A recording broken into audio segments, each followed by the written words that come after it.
Hi, Mita. Welcome to the show. Thank you so much for having me. So please introduce yourself to the listeners and tell them a little bit about what you do.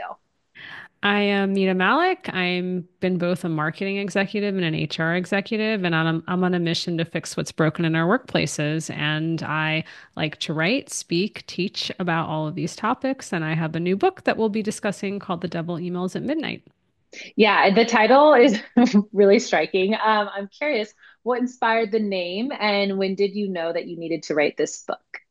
So the inspiration for the book is quite personal. It actually starts with the story of my mother's house being flooded and pretty much destroyed. It's now been rebuilt and she's safe and back in her happy home. But if anyone's been in a soaked home trying to save things, I was in my childhood bedroom. I find report cards from elementary school, my newspaper from the fifth grade, where I was the proud editor in chief. And then I found this notebook from my 20s where I had written down a list of my bad bosses and vignettes about them.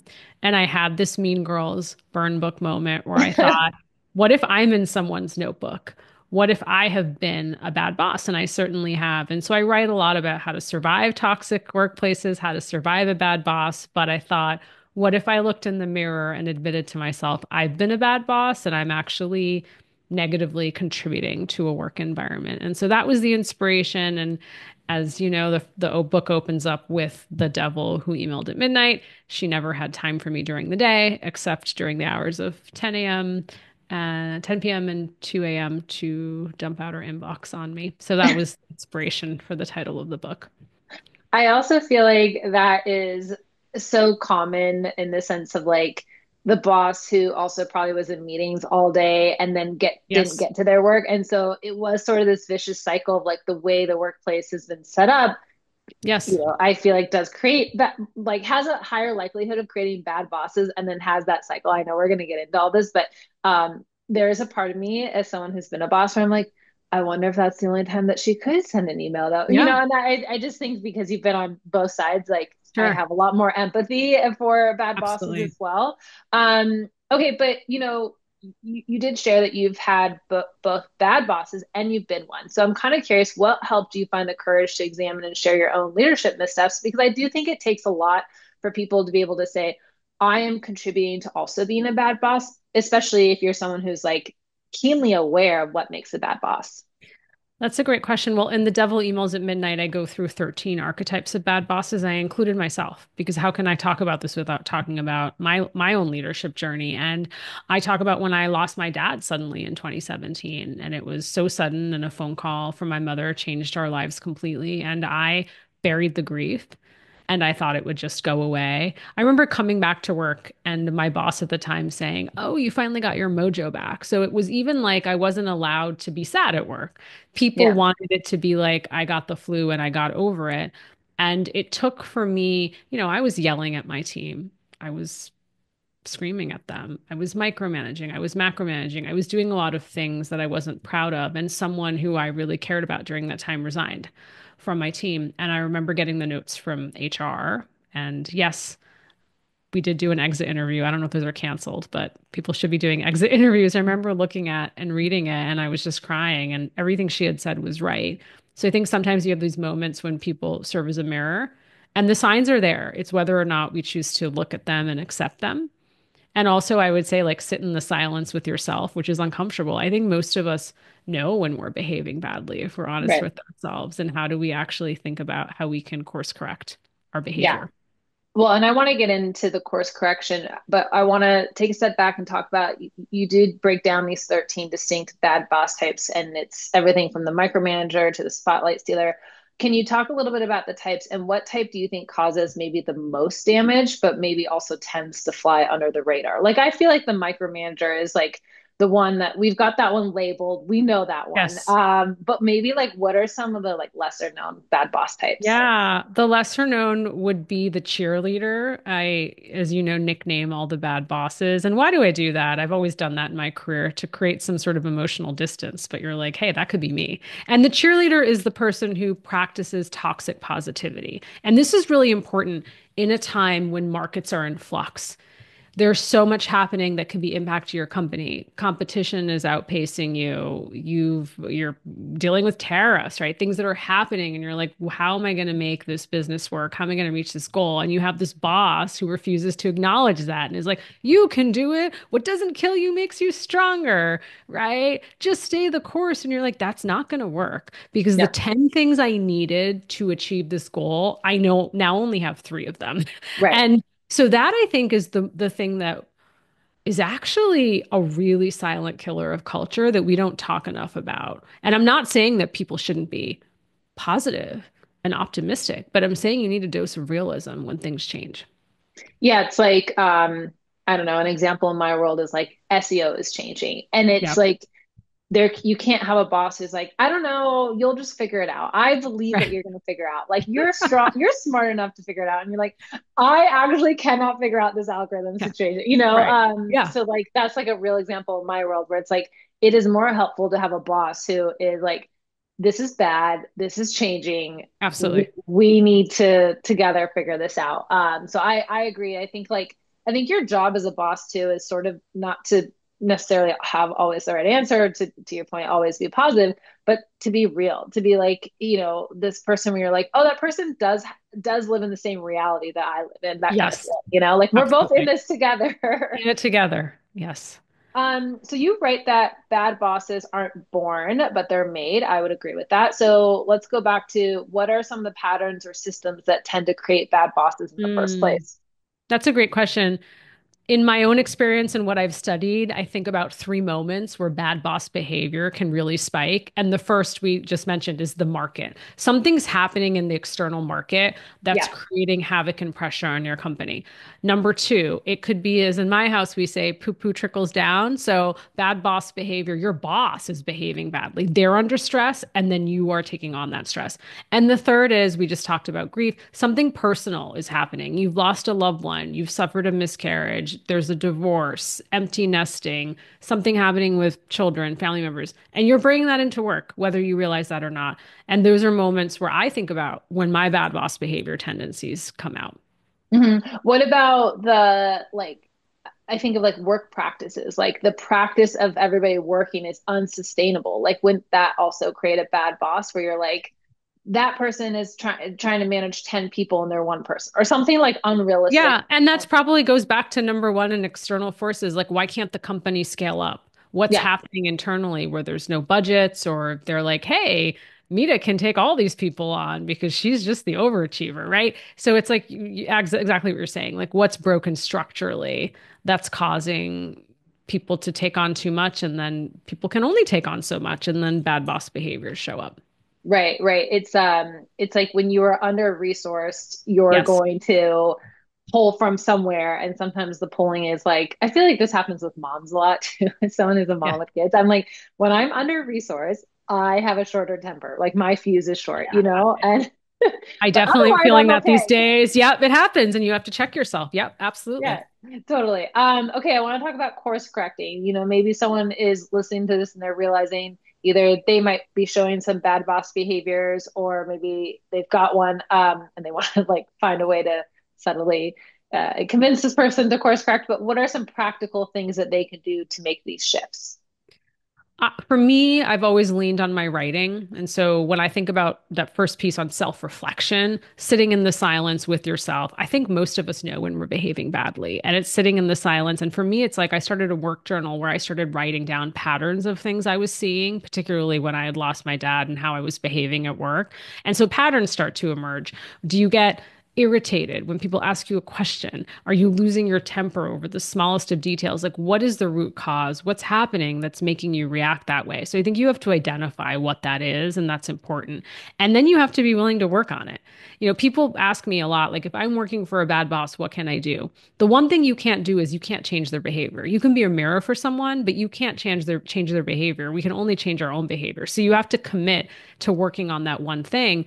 I would also say, the final piece is to invite people in to get their feedback. So if you're managing a team and you say, hey, this is something I'm working on, the one trick I do is I always put things in writing, Lauren. So like if you and I were meeting on a Friday and you weren't on my team, I would say, Lauren, I'm looking forward to our meeting on Friday. during that meeting, I wanted your coaching on one thing I'm thinking about working on, which is that I need to be delegating more. And I'm thinking about when I get projects assigned, how can I delegate these things more quickly to the team? I'd love your input. And so if you noticed, I put it in writing, so it gives you time to process it. I'm not putting you on the spot because I used to have a boss who would say, "How do you think I'm doing?" And the one time I answered him honestly, he was angry and defensive and like flew off the handle. I never gave feedback again. So you put it in writing so a person can process it. But then also by being vulnerable, I'm inviting you to actually give me the coaching on what you think I should be working on. And I'm using the word coaching and not feedback for a reason. Because sometimes feedback feels really final. It's like black or white, yes or no. It's like, no, we're coaching each other. And so those are some of the things I would do if you're really committed to changing one behavior. Yeah, for the bad boss, if they like recognize they're a bad Yes. boss. What about the person who's like, I have a bad boss and maybe similar to you, it's like I'm not able to give them feedback. I'm not able like how do I get them to wake up and realize this besides an exit, survey Yeah. slash interview? Well, I think there's always opportunities to serve as a mirror, especially if you're working for someone who's like micromanaging you to death or over communicating. Can we talk about the ways you prefer to communicate? Can we talk about what's urgent versus important? Like asking open-ended questions to try to get them to realize how they're behaving. There are moments when you're going to work for someone where there's just so much hurt or harm, you're not going to be able to stay. I never tell anyone that they have to resign tomorrow. That's just not possible. But what I do think people need to start thinking about is the exit strategy. Are you going to stay internally? Is there another team you can move to? Are you thinking about making a move externally? And then the final point is, are there other people who are observing this person's behavior who you trust, who has power in the organization, who you can go and talk to?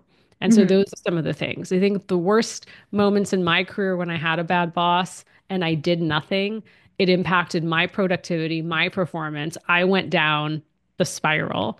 And I was one of those people who was disengaged and I wasn't happy and it wasn't good for me to stay. So my biggest piece of advice is start to make a plan of action on what Yeah. you're going to do next. I feel like when people have a bad boss, their first sort of go to is like vent to a coworker or vent to a Yes. parent or a best friend.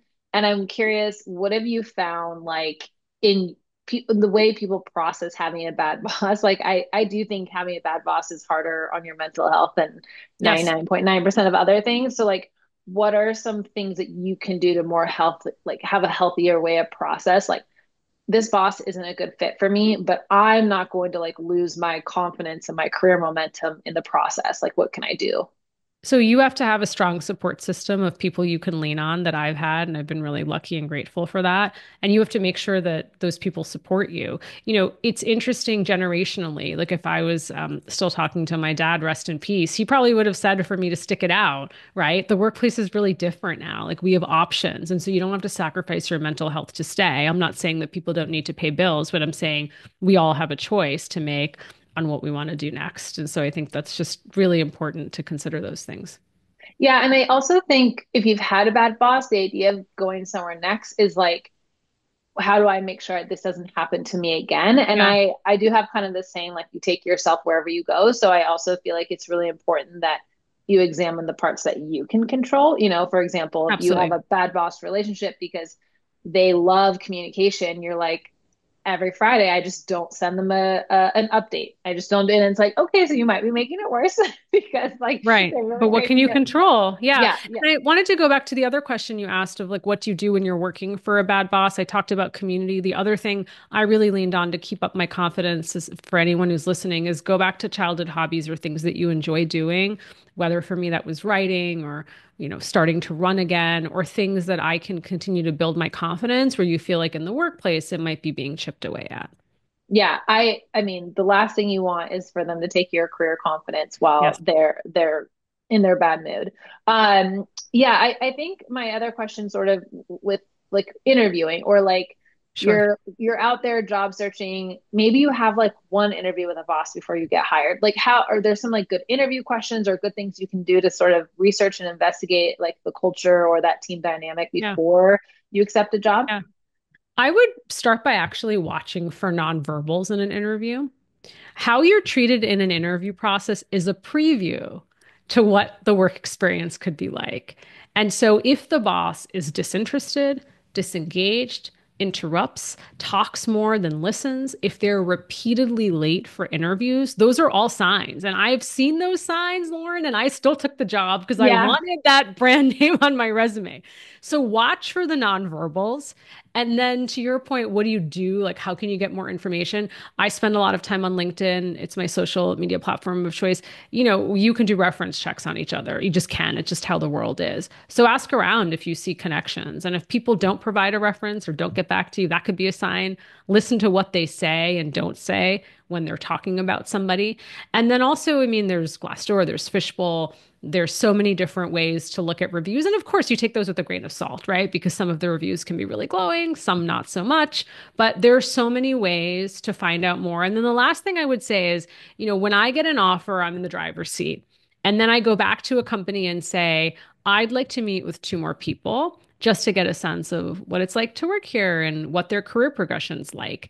And then you can ask really smart questions, and there's not that pressure of trying to perform during the interview process. And most companies will let you do that. Don't ask for 10, but if you ask for like two more conversations, they're most likely going to do that if they want you to join. Yeah, I was gonna say, especially if they want to make you an offer. Okay, before we switch gears completely, I'm just kind of curious, which bad boss type were you? Which one was I? I was the devil who emailed at midnight. When I couldn't sleep, when I wasn't productive. You mentioned that when my calendar was a mess, I was doing the second shift at night. I've totally been guilty of that. And micromanaging. That's my bad boss behavior I look out for. I can lean toward micromanaging a lot when I'm under pressure. And I know that about myself. So I just try to watch out for that. For sure. I think I had a little bit of that too, micromanaging. When under pressure, like to your point, it felt like I was validated in that because, sometimes I would like find mistakes or I would find things that Sure. weren't done. But also it's because I was under this immense pressure of like, we need to pay the bills, so this thing has to happen. Yes. And it Yes. didn't always feel like again, I have like a lot of empathy for quote bad bosses as someone who's been a boss before, because I'm like, Mm. it is such a hard job, but Hard. obviously that doesn't give you the right to like treat people badly. And so I do think there's a happy middle ground of like, like you don't need to be a bad boss, but I do get the pressures of being a boss. Of Definitely. course. Yeah. Absolutely. Not easy at Yeah. all. Okay, I want to switch gears to a different theme that's pretty major in your book, which is inclusion. What does it actually look like to lead inclusively? We talk about this a lot, and no one I think really knows what it means. And sort of what does that look like in a day-to-day work environment? I actually want to talk about how it makes someone feel, right? It makes someone feel seen and valued. So I work with you. I know you care about me. You know what impact I'm making. I'm getting credit for my work. You say hi, you say hello. You actually acknowledge my presence. The worst times in my career, I'm like, does anyone even know I work here? You also say please and thank you. Isn't that so interesting how we raise our children? We've been raised as children to show gratitude, and in the workplace, we forget about it. And so, listen, most of us are going to work for the paycheck. We've also, some of us have found our mission, but that's what it means to feel included, is that you feel like you're valued and that you're making an impact every day. Again, the worst feeling is coming to work and feeling like no one knows or cares that I'm here. Yeah, absolutely. Especially with some of us who, like, I'm in a fully remote workplace. Like, it's Sure. really easy for that to happen. And it means a lot when someone thanks you in a Slack message or acknowledges your Absolutely. work in the team channel. I know I always think of that too, like the acknowledgement of someone's hard work or calling them out. And I know Yes. for everybody that's not maybe your thing, but if it is sort of your thing, it's amazing how that's so simple and it like the ROI on it is so high and how many, especially bosses, don't do that, right? Yeah, Like they're the ones who are taking absolutely. credit for the work, but they're not necessarily acknowledging your hard work with this thing. Or like, wow, you did a really good job problem solving that like tricky conversation, like a simple thing. Yeah, absolutely. I also think I used to be that person who would think, oh, well, I don't need acknowledgement. I don't need thanks or gratitude. And I think we all need it on some level. It's validation, and it's just a reminder that we're doing good work. And it doesn't have to be like a lengthy monologue. I love a lost, handwritten note. It's like a lost art form. If you get like a card in the mail or Slack message or whatever it is. Absolutely.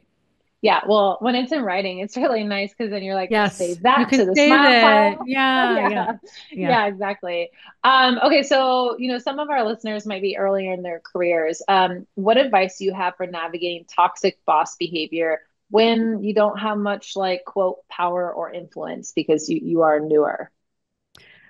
Again, the question is how toxic is it and how bad is the behavior? I would say that, a bad boss for me might not be a bad boss for you. I don't do well under micromanagement. You might be newer in your career and you might say, actually, I need this level of micromanagement or hand holding. And so I think to identify that, but also to say, again, like, am I going to stay and have my mental health impacted? Am I going to stay? And I talk about in the Devil Emails at Midnight three bosses who really impacted my mental health. And I should have left those organizations earlier. But that's why, like, having your resume ready, networking, getting out there and talking to people, asking people for help, like crafting that exit plan, I can't emphasize enough. It doesn't mean leave the organization, but try to figure out what you're going to do next internally or externally and lean on others for help. Like we had talked earlier about talking about it. And I would say, be careful on who you're going to share things with at work. We know that. We talk about gossip or confidential information being weaponized, but like find those trusted sources who can be a sounding board. Yeah, and I think, my advice for young people would be like, don't have it be a coworker at first. Like, wait, Yes. build relationships Yes. because I do think when you're earlier in your career, you like assume the best, but then it's like, oh, well, that person might be best friends with the boss and you I didn't thought know. everyone was my friend. Yeah. Not all coworkers are friends. I misunderstood that. Yes, early in my career. Yeah, stick to your mom or your best friend or Yeah. whoever in Yeah. your life for a Yeah. little bit. Yeah. Okay, so if every leader walked away from this interview remembering one line from your book, what would you want it to be? Bad bosses aren't born, bad bosses are made. And we all have the capability of being a bad boss. And so think about that. Look in the mirror and think about that one thing you want to work on in terms of your behaviors at work, and then tell people about it so that you can be held accountable. And I think what happens then is if I'm vulnerable enough to tell you I'm working on something, you're likely going to also say, I'm inspired. I'm going to work on this one thing too. And Yeah. that's how you create a better workplace. Yeah, I really like your point about stay what you're working on. Like if you recognize I'm a micromanager or I'm taking credit for people's work, the spotlight stealer, um, label it, say it, and then, Yes, maybe ask them in feedback sessions also for yourself. I know we talked a little bit about giving your boss feedback, but bosses can also ask for coaching or feedback, as you absolutely. gave the example earlier for.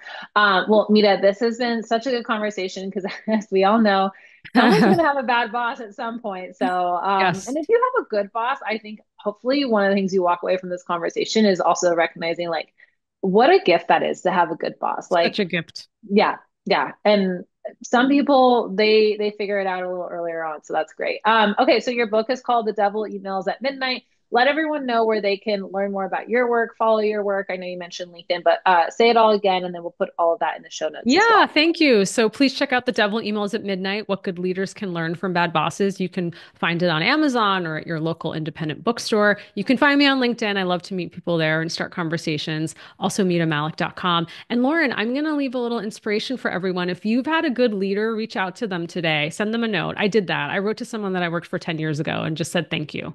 I just wanted to say thank you for being one of the best bosses I ever had. Like, how awesome is that? Yeah, I love that. That is awesome. I hope a good boss gets that note from someone else who listens to the show, and then they let I us love know. that. Yay. Yeah. Send us LinkedIn messages if that happens. Thank you, Mita, so much. This has been great. Thank you so much.